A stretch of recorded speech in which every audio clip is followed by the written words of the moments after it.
పద్మలోచన శీసపద్యముల్ నీ మీద చెప్పబూనితినయ్య చిత్తగింపు.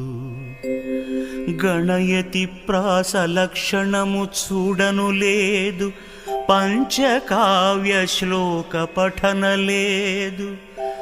అమరకాండత్రయం బరసి చూడగలేదు, శాస్త్రీయ గ్రంథముల్ చదువలేదు.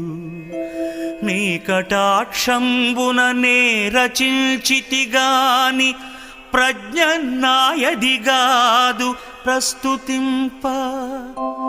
తప్పుపడనేమి సద్భక్తి తక్కువనే, చెరకు నాకు వంకపోనేమి చెడు నెత్తిపి. భూషణ వికాస శ్రీధర్మపుర నివాస, దుష్ట సంహార నరసింహ దురిత దూర.